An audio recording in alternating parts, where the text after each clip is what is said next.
Hello दोस्तों, welcome back to another informative video. आज की इस वीडियो में अपन बात करेंगे, अगर आप डिफरेंट डिफरेंट म्यूचुअल फंड में इन्वेस्ट करते हो और आपको एक सिंगल कंसोलिडेटेड स्टेटमेंट डाउनलोड करना है सीएमएस की वेबसाइट से, तो वो आप कैसे डाउनलोड कर सकते हैं। आज की इस वीडियो में मैं आपको सारी डिटेल समझाने वाला हूँ। आप वीडियो के अंत तक बने रहिए और स्टेप बाय स्टेप जानें कि कैसे आप पूरा का पूरा एक स्टेटमेंट सिंगल क्लिक में सीएमएस की वेबसाइट से डाउनलोड कर सकते हैं। तो सिंपली आपको सबसे पहले गूगल पे आना है और गूगल पे आने के बाद में आपको लिखना है CAMS और सर्च करने के बाद में आपको ये सबसे पहली वेबसाइट मिलेगी CAMSonline.com। यही CAMS की ऑफिशियल वेबसाइट है। तो आपको इस पर क्लिक करके इसमें एंटर हो जाना है। एंटर होने के बाद में कुछ इस तरह का आपको इंटरफेस देखने को मिलेगा CAMS की वेबसाइट पे। और यहाँ पे आपको फर्स्ट ऑप्शन मिल जाएगा MF इन्वेस्टर्स। MF इन्वेस्टर्स का मतलब होता है कि म्यूचुअल फंड इन्वेस्टर्स। तो क्योंकि अपन यहाँ पे एक म्यूचुअल फंड्स की कंसोलिडेटेड स्टेटमेंट डाउनलोड करने वाले हैं, तो अपन इस ऑप्शन को चूज़ करेंगे। इस ऑप्शन पे क्लिक करने के बाद में आपको कुछ इस तरह का इंटरफेस ओपन होगा। तो इस यहाँ पे आपको सिंपली यहाँ आना है। ये जो 3 डॉट आइकन दिख रहा है, यहाँ पे आप क्लिक करेंगे। यहाँ पे क्लिक करेंगे तो आपको कुछ 4 अलग अलग ऑप्शंस देखने को मिल जाएगा। पहला ऑप्शन है ट्रांजेक्शन्स, फिर स्टेटमेंट्स, फिर सर्विस रिक्वेस्ट एंड फिर सपोर्ट्स। तो क्योंकि अपने को स्टेटमेंट चाहिए तो अपन स्टेटमेंट पे क्लिक करेंगे। और जैसे ही अपन स्टेटमेंट पे क्लिक करेंगे तो यहाँ पे बहुत सारे स्टेटमेंट्स के ऑप्शंस मिल जाएंगे। तो पहला स्टेटमेंट का ऑप्शन है कि a consolidated view of your mutual fund holding across all RTAs। तो इसका मतलब यहाँ पे ये है कि अगर आपको कंसोलिडेटेड स्टेटमेंट चाहिए जितने भी आपके RTAs हैं उसके अगेंस्ट में, तो आप ये ऑप्शन चूज कर सकते हैं। लेट्स टेक एन एग्जांपल कि आपके बहुत सारे म्यूचुअल फंड्स में इन्वेस्टमेंट है, अलग अलग म्यूचुअल फंड्स में इन्वेस्टमेंट है और आपको एक सिंगल रिपोर्ट चाहिए, उसकी कंसोलिडेटेड रिपोर्ट चाहिए, तो आप ये ऑप्शन यूज़ कर सकते हैं। और अगर आपका कोई सिंगल म्यूचुअल फंड में ही इन्वेस्टमेंट किया हुआ है तो आप उसके लिए सिंगल फोलियो अकाउंट स्टेटमेंट से भी काम चला सकते हैं। ये भी ऑप्शन आपके लिए सिंपल सेम काम करेगा। ये आपको ऑप्शन देगा एक सिंगल म्यूचुअल फंड के बारे में इंफॉर्मेशन, और ये रिपोर्ट देगा आपको कंसोलिडेटेड रिपोर्ट देगा। तो क्योंकि आज अपन कंसोलिडेटेड रिपोर्ट देखने वाले हैं, तो सिंपली आपको यहाँ पे क्लिक करना है कंसोलिडेटेड रिपोर्ट में। यहाँ क्लिक करने के बाद में आपको कुछ ऐसा पेज ओपन हो जाएगा। इस पेज में आपको कुछ इंफॉर्मेशन मांगी जाएगी, वो आपको फिल करनी है। तो पहली इंफॉर्मेशन क्या ये पूछ रहा है कि स्टेटमेंट टाइप, तो किस तरह का स्टेटमेंट आपको चाहिए। सिर्फ समरी चाहिए तो आप समरी सेलेक्ट कर सकते हो, या डिटेल चाहिए तो डिटेल सेलेक्ट कर सकते हो। अब डिफरेंस क्या है दोनों में, तो समरी में क्या है कि आपको बेसिकली बैलेंस और वैल्यूएशन आपके स्टेटमेंट में इंक्लूड होकर आएगी। वहीं अगर आप डिटेल सेलेक्ट करोगे तो डिटेल में जितने ट्रांजेक्शन्स हुए हैं आपके फोलियो के अंदर अगेंस्ट योर यूनिट परचेज, वो सारे के सारे इंक्लूड होके आएंगे। बट मैं यहाँ प्रेफर करूँगा कि समरी के बारे में, क्योंकि वो सारे ट्रांजेक्शन तो मुझे मेरी एप्लीकेशन के थ्रू भी मिल जाएंगे, जिस एप्लीकेशन के थ्रू मैंने इन्वेस्टमेंट कर रखी है म्यूचुअल फंड्स के अंदर।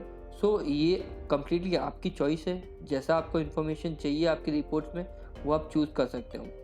फिर आता है एज ऑन डेट। तो यहाँ पे आपको वो डेट डालनी है जिस दिन तक का आपको इसका रिपोर्ट चाहिए, कंसोलिडेटेड रिपोर्ट जिस दिन तक की चाहिए उस दिन तक की आप डेट डाल सकते हैं। उसके बाद आता है फोलियो लिस्टिंग। तो फोलियो लिस्टिंग में आपको भी 3 ऑप्शन देखने को मिलेगा। पहला आता है कि विथ जीरो बैलेंस फोलियोज, फिर आपको देखने को मिलेगा कि विदाउट जीरो बैलेंस फोलियोज, फिर आता है transact folios and folios with balance. तो इन तीनों में डिफरेंस क्या है। अगर सपोज मान लीजिए आपका कोई फोलियो है, उसके अंदर जीरो बैलेंस पड़ा हुआ है और वो बिल्कुल ही न्यूट्रल पड़ा हुआ है, और उसकी भी अगर आपको रिपोर्ट चाहिए जीरो बैलेंस के साथ में, तो आप ये ऑप्शन चूज कर सकते हैं।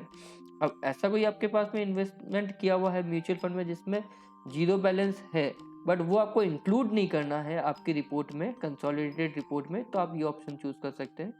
फिर लास्ट में आता है transact folios and folio with balance. So ये इंक्लूड सब कुछ करेगा, जो कि जितना भी ट्रांजैक्शन स्टाम्प ड्यूटी लगी है, जितने भी टैक्सेस लगे हुए हैं आपके म्यूचुअल फंड्स के अंदर, वो सारे के सारे इंक्लूड होके आएंगे। तो फिर अगेन ये भी एक ऑप्शनल चीज़ है, कोई मैंडेटरी नहीं है कि आपको कौन सा सेलेक्ट करना है, it is all up to you. तो यहाँ पे मेरे केस में मैं without zero balance folio select करूँगा और फिर यहाँ पे आपको पूछेगा एक ईमेल आईडी। तो यहाँ पे आपको कौन सी ईमेल आईडी डालनी है, तो यहाँ पे आप वो ईमेल आईडी डालेंगे जो कि आपने अपने इन्वेस्टमेंट स्टार्ट करते टाइम आपके म्यूचुअल फंड कंपनीज को दिए होंगे। तो मेरे केस में मैंने अपना एक पर्सनल ईमेल आईडी वो दे रखा है, तो मैं वो मेंशन करूँगा। तो मैंने अपना ईमेल आईडी मेंशन कर दिया। सो अपना मेल आईडी मैंने यहाँ पे डाल दिया, क्योंकि मैंने यही ईमेल आईडी अपनी एसआईपी ओपन करते टाइम मेंशन करी थी अपने फोलियो में। तो वो ईमेल आईडी मैंने डाल दिया, ये रजिस्टर्ड है मेरी ईमेल आईडी। और फिर ऑप्शन पूछता है पैन कार्ड का। तो पैन कार्ड यहाँ पे ऑप्शनल है, इट इज़ नॉट मैंडेटरी कि आप अपना पैन कार्ड नंबर मेंशन करें। तो ये आपके ऊपर है, आप मेंशन करना चाहें या नहीं करना चाहें। तो मैं ये छोड़ देता हूँ, मैं मेंशन नहीं करता हूँ। अब आपको पूछता है पासवर्ड। अब आपको यहाँ पे कौन सा पासवर्ड डालना है, तो ये बहुत ही इंपॉर्टेंट स्टेप है, याद रखिएगा। यहाँ पे आपको वो पासवर्ड क्रिएट करना है जिस पासवर्ड से आपको आपका कंसोलिडेटेड स्टेटमेंट जो आपके ईमेल आईडी पे आएगा पीडीएफ फॉर्मेट में, वो ओपन करना है। तो यहाँ पे आपको पासवर्ड क्रिएट करना पड़ेगा, आपको सीएमएस की तरफ से कोई पासवर्ड नहीं दिया जाएगा। तो सपोज आपने पासवर्ड डाला 12345 12345 अगेन, और अब जब फोलियो सीएमएस की तरफ से जब आपको रिपोर्ट आएगी आपकी ईमेल आईडी से, तो यही 12345 से वो ईमेल आईडी में अटैचमेंट पीडीएफ फाइल ओपन होगी। तो ये बहुत इंपॉर्टेंट है, ध्यान रखना। और उसके बाद में दोस्तों सिंपली यहाँ पे आपको सबमिट कर देना है। बट ये कुछ तो पासवर्ड के बारे में पूछ रहा है, तो अपन इसको थोड़ा लेंथ बढ़ा लेते हैं। तो मैंने इसकी लेंथ बढ़ा ली है पासवर्ड की, और मैंने सिंपली यहाँ पे आके सबमिट कर दिया है। तो जैसे ही आप सबमिट करोगे तो ये आपकी रिक्वेस्ट रेज हो चुकी है सीएमएस की वेबसाइट पे। और रेज होने के बाद में बेसिकली आपको देखो यहाँ पे एक नोटिफिकेशन भी आ गया कि success CMS plus K fintech की तरफ से कि, और ये आपका रेफरेंस नंबर भी जनरेट हो गया है। तो इस रेफरेंस नंबर के अगेंस्ट में आपको ईमेल आ जाएगी सीएमएस की तरफ से, आपका स्टेटमेंट आ जाएगा। जनरली 1 से 2 घंटे में आ जाता है, मैक्सिमम आप 2 घंटे पकड़ के चलो और मिनिमम 10 मिनट पकड़ के चलो। तो ये आपको पूरा का पूरा आपके ईमेल पे आ जाता है।